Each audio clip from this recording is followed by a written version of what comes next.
That one works. Oh, it's a bit loud as well, isn't it? I'll sit back a bit. Good afternoon, everybody. We might as well get underway. I remind you, we are being recorded now.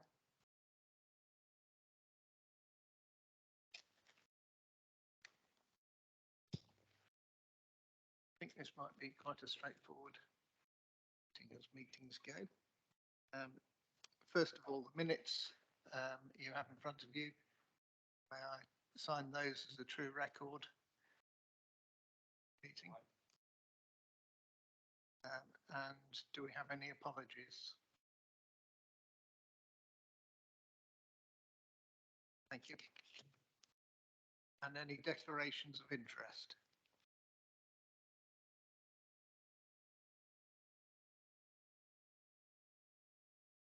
Okay, that brings us to our first report. It's over to our Corporate Director of Finance, quarterly Treasury Management Report. Great pleasure in taking us through. Thank you, Chairman. I'm going to pass over to John Mayhew to deliver the report. Thank you, Pete. Thank you, Chairman. Good afternoon, members. Good to see everyone. As members will be aware, this is just a routine quarterly report on Treasury Management activities that this committee sees each quarter. The purpose of this report is twofold. One, it helps to reassure members that the Treasury strategy that's approved by Council is being adhered to strictly in terms of where we place any investments in terms of spare cash we have available. And the second aspect of the report is in terms of what the outcome of those investments and borrowing has been. And very much a good news story on that front, as members can see. I'll draw members' attention to just a couple of paragraphs quite quickly, if I may. Notice in paragraph 4.3, the detailed investments and interest during quarter 3. One thing I'll say straight away is how very fast-moving Treasury activities are these days. Even since this report was submitted, the bank base rate at 3.5% has since increased further to 4%, which is, for this council, very good news because we've done all the borrowing we intend to. We're in a position where we, at this particular moment in time, do have spare resources that we are able to invest. And as you see from the figures in the table, that meant just over £200,000 to our general fund during a single quarter. When members cast their mind back to a year ago, when we were effectively, as a council, passing the budget for 22-23, we had no knowledge interest rates would move in that direction to our benefit. Hence, a much smaller budget we put in at £7,500. That's the reason it's a big differential. And it's very good news. It is not an insubstantial amount and is making a material beneficial difference to the medium-term financial strategy of the council, as members will have seen when the budget was presented to new scrutiny a fortnight back. And the flip side of that is the borrowing in paragraph 4.4, which again we took out at the optimum time in retrospect by taking out the borrowing, those three lengths. Tranches, if you like, 40, 45 and 50 years, average of around about 1.6%. As my colleague Stephen Johnson, who's kind of written this report, points out the differential. Had we been looking today to taking out borrowing to a similar level, it costs us 3 times as much in interest, as much as an extra £400,000 would have been going out of our general fund year on year, had we been in a position to borrowing today. So council really has benefited from the fortune, if you like, of the time when we first of all took out our borrowing in I don't know if it was November or December 21, but just before Christmas 21, and then having ahead of the capital programme being implemented, our ability to reinvest those funds in the money markets at beneficial interest rates. Looking ahead, we are in constant contact with our Treasury advisors, who whilst they haven't got the crystal ball entirely, I think the percent is getting towards the high end where I expect interest rates to go, but may not actually have peaked. Might be another rise or two bank rates yet to come. We will see. And equally, what we do know is from our capital programme as it gathers pace, and the other thing members will notice in the medium-term financial strategy that we are looking to draw down our reserves over the course of the next 5 years. So we won't be making quite so much money in the money markets over the next year, couple of years as we are at the moment. We would expect, given that our reserves will come down and given that interest rates may be approaching their peak. But nevertheless, it's certainly helped us in the short term managing the medium term financial strategy in a not insignificant way. Those are the headlines. As mentioned in the report, twofold. One, to reassure members that when you set the strategy and give ourselves the parameters and the constraints for which we can invest, we always strictly adhere to those without any deviation. And secondly, to report to members on how those finances have been performing as a consequence of those decisions we're taking. And I'm happy to answer any questions members may have.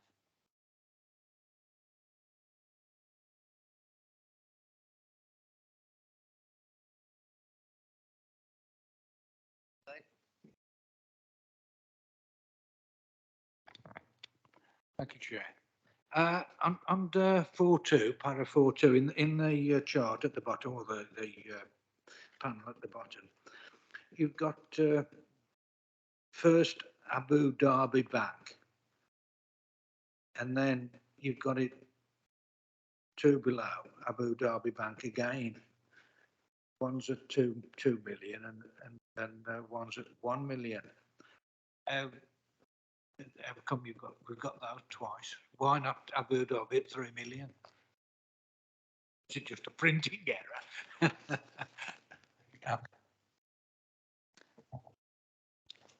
Thank you, Councillor Lockley. Good question, but I think it is accurate. We effectively would have made two separate investments. So at different periods in time, we'd have placed £1 million at that bank, and there'd have been another occasion when we'd have gone to our advisors to ask who's willing to borrow money from us, and on a separate occasion, the same bank would have come in. So one way we could enhance the chart might be to put some dates in the investments, perhaps, just to make it clearer to yourself. But that would be the reason. It's not an error, not a print mistake. It's two separate, distinct investments that have been made.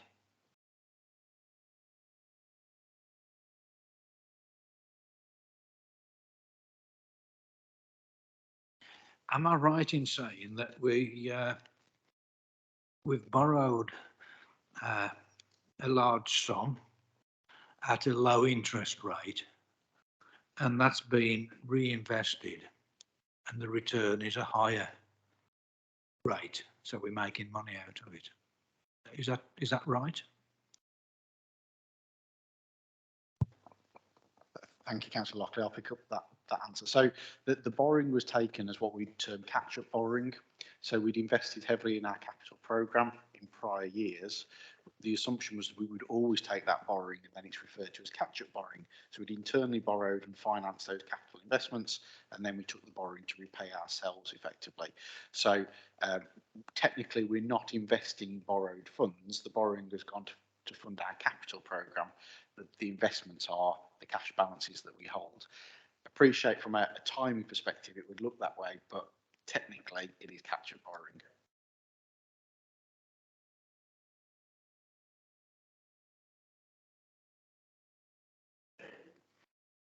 I was under the impression it was forward borrowing, because really we were anticipating a time when we've made more capital purchases and we would need to borrow.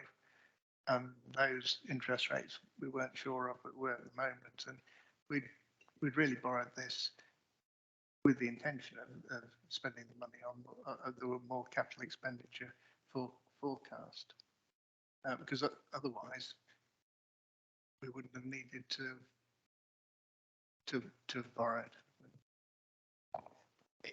It really depends on how we look at it, but obviously we sit down and we'll do our forecast for the cash flow position, etc. So we'd internally borrowed for capital investments. We then took that borrowing from the market when we saw the rate particularly low. For future capital purchases, we may be once again in a position because of our cash balances to internally borrow effectively.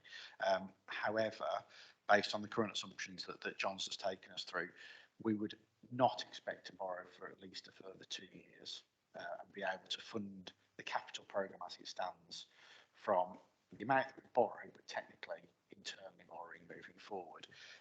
If at a future point that capital programme were to grow again, we would have to go out to the market and borrow more. So that's based on our current programme.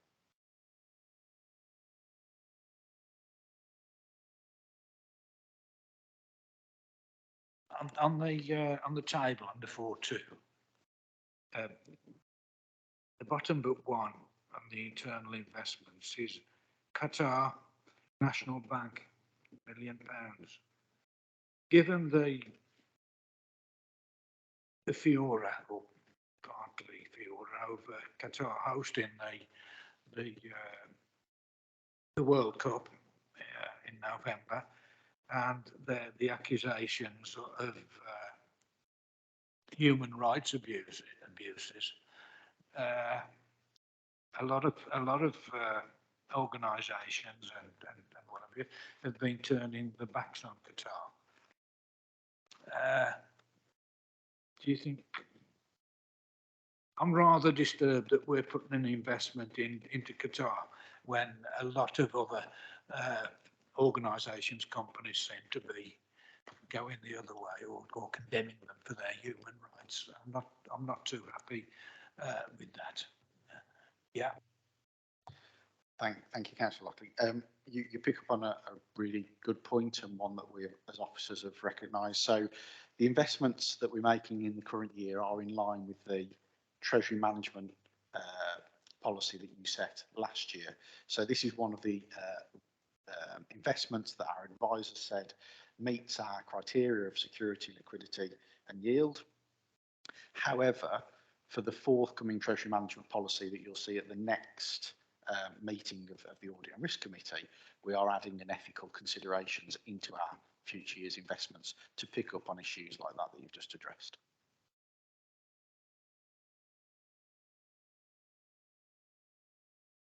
Again, it would be an ethical consideration.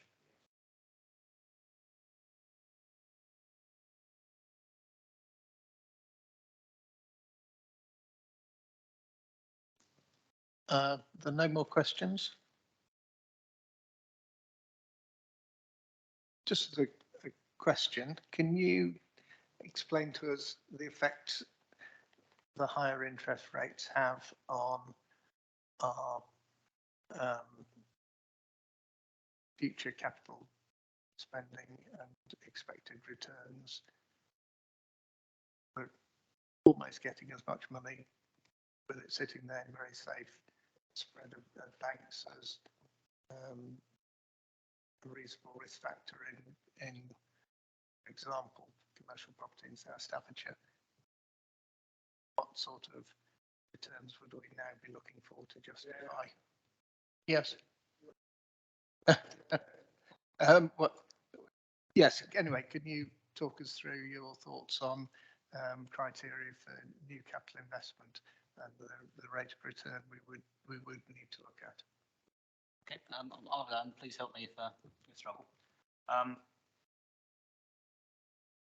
If I understand it, is a sort of, first of all, we've got the funds to invest, if you like, the capital programme, or the borrowing we've done has given us sufficient funds to invest if we choose to do so. It does change the criteria for future investments, as you allude to, Chairman, that if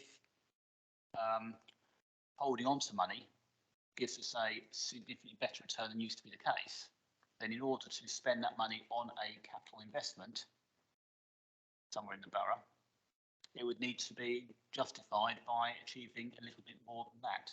So when we do the appraisals of the investment, one of the measures that you judge it against is always going to be the prevailing base rate and assumptions about what the base rate may be over a number of years, taking the best advice we can from our advisors.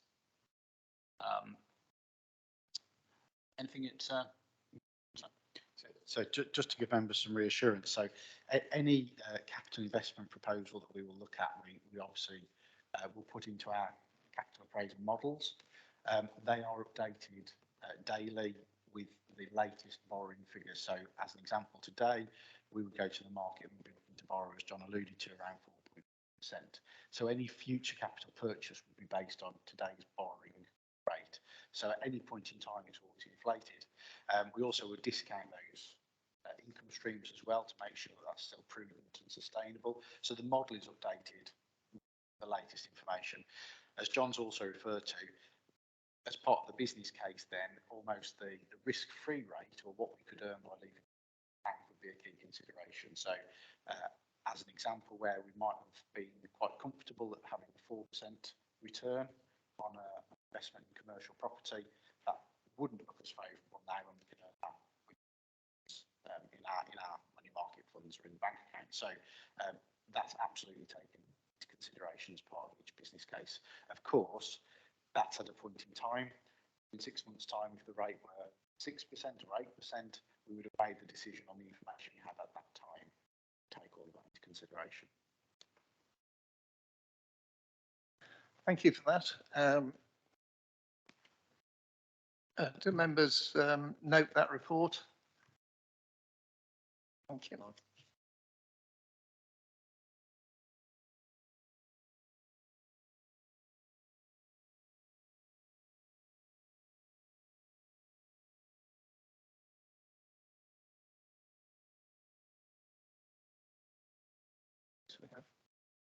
Yes.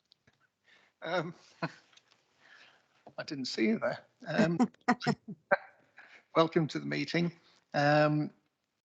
Item number 5, internal progress report, report of the Chief Internal Auditor. Okay, thank you, Chair. So thank you, and thank you for allowing us to do this report remotely today. So this is the regular progress report, giving members an insight into the audit activity that's been carried out since the last Audit and Risk Committee on the 8th of November, and is in our regular standard format. And we are asking members to note progress to date. So as of the 31st of January, 33% of the audit plan has now been completed, with a further 38% of the audits in progress. Since the last Audit and Risk Committee in November, there have been 2 reports that have been finalised, both in relation to grant verification work, one in relation to test and trace payments, and a substantial assurance was given, and the second in relation to disability facilities grants, both of which had a scope of looking and verifying the grant income and expenditure, reconciling that to supporting paperwork, and also giving assurance over compliance with grant conditions as well. And as you can see, in both cases, a positive assurance opinion has been awarded for those. In addition, we have 2 pieces that are at draft report stage, and I understand there's another piece of work that's at draft report stage as well since the completion of this committee paper. The first one was looking at cybersecurity, incident preparedness and response, and the second one is in relation to the IT systems resilience. Both of those are out for discussion with the auditees at the moment, and again, once they've been agreed, the audit opinion will be shared with everybody at the next Audit and Risk Committee meeting. Turning to page 21 of your pack, you then have details of our various counter fraud work that's been undertaken so far. So as part of our counter fraud plan, we do participate in the mandatory National Fraud Initiative exercise from the Cabinet Office, and at the end of January, various data matches have come back. We've so far had 191 matches, potential matches that have come back. However, we're still awaiting the council tax matches, so that number is likely to go up to around about 500 or 600, which is in line with the previous exercise. As internal audit, we are responsible for assisting the council in triaging those matches, looking at what are probably the more high risk matches to target resources at, and also to monitor progress as well, and to update the Cabinet Office's database with the outcome of the results. Also, as part of the counter fraud plan, we have time set aside to undertake various data analytical reviews. We've now obtained data in relation to creditor payments, purchase cards and expenses.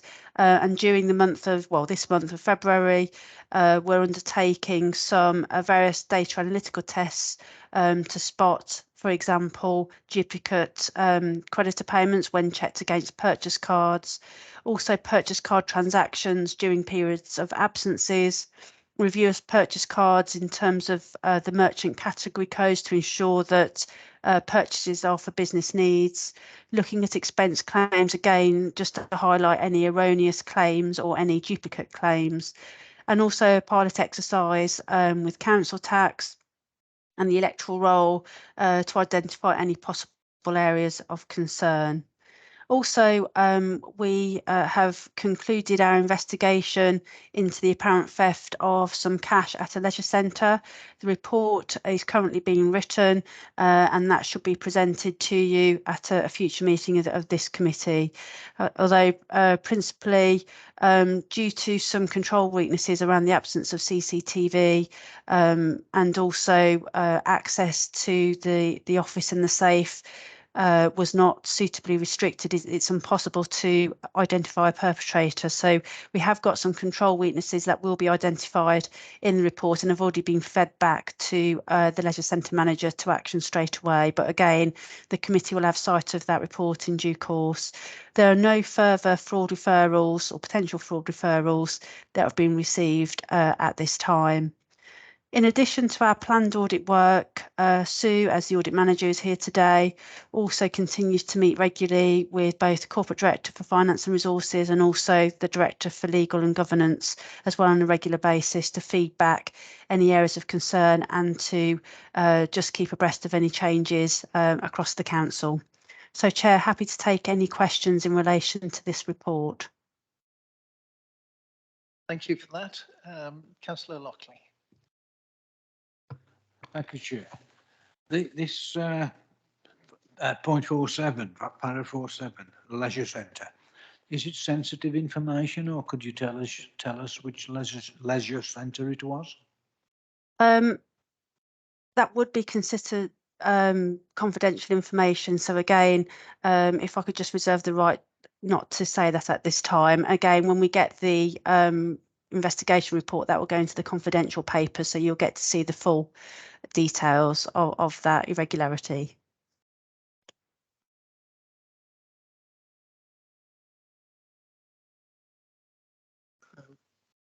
Councillor Spencer.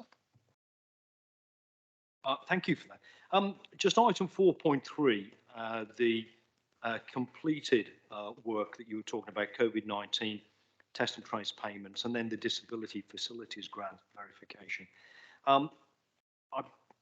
Please correct me if I'm wrong, but I understand that the disabilities facilities grant has been particularly badly handled, and the people who are doing it haven't met the requirements to the degree whereby it is being brought back into house, as I understand, if someone's going to correct me.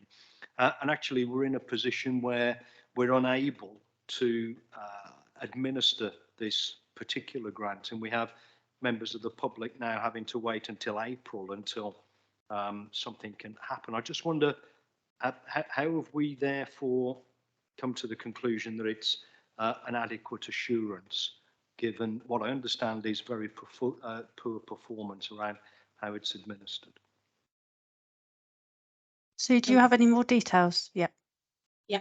Thank you for the question. So in terms of the adequate assurance, obviously that's based on the controls that we have within the council to control that contract and also to monitor the spend, and obviously arrangements are in place. We were aware of the issues with that contract and actions were being taken to put things in place. So although it is an adequate assurance, that is based on the actions that we've taken as a council to mitigate against any risks where we could, and put controls in place to make sure that we were managing that effectively internally.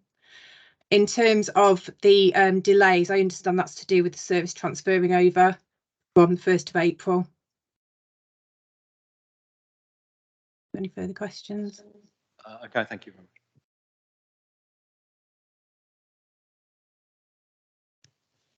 Anybody else? Any questions?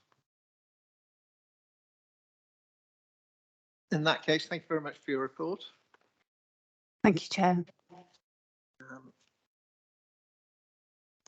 And that brings us to the end of the meeting. Thank you very much, everybody, for attending. Thank you. Very short. So.